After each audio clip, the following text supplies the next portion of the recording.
I've met many interesting people here at Gafcon too. I've also met many friends who have joined the years over. We've traveled together. Michael Howell, who's with Forward in Faith North America.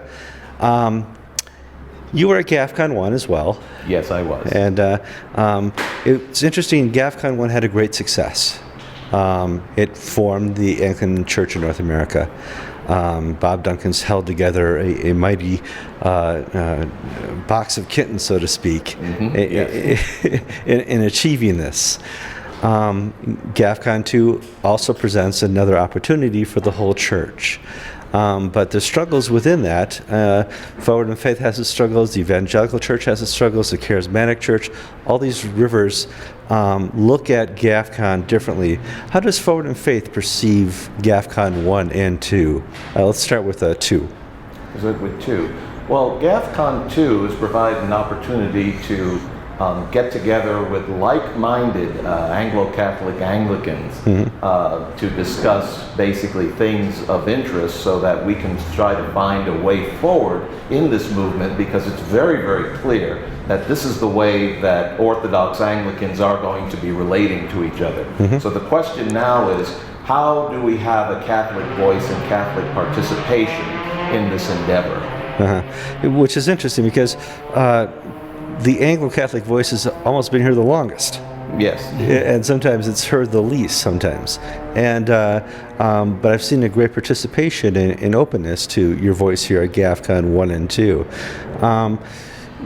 What were some of the questions that were brought up with the report in some of your discussions?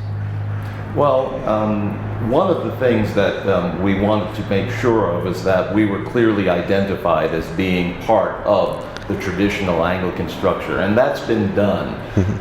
There are also things related to differences of opinion, for example, on the role of leadership with respect to women and men.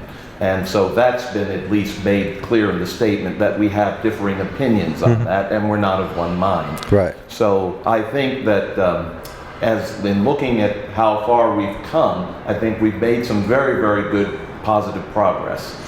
I have to agree. I was so relieved to watch Forward in Faith and other Anglo-Catholic entities sign the Jerusalem Declaration. You know, to say we're going to go forward with this, because it's not only the only game in town, it's the only game in town that has a future. Yes. And the same now with Gafcon 2, a statement is put forward that it tries to unite the whole church. Now, in that, there's a little bit of cooties, so to speak. But there's no real thing that you guys can't sign on to in Gafcon 2 report. Right. Yeah. It represents, again, another major step forward, and possibly something that's going to be important for Anglo-Catholics outside of North America. You know, because there are some issues that are coming up in other places, and Gafcon may have a role to play in that. We'll have to wait and see. Yeah, because as I'll speak with my next interviewee about, there's the Anglican mission in England. Yes. And the ramifications there. Michael, I want to thank you for your time. You're more than welcome. And please have a safe trip home. And I'll probably see you at the next Forward in Faith event in St. Louis. All right. Thank you very much, Kevin. God bless.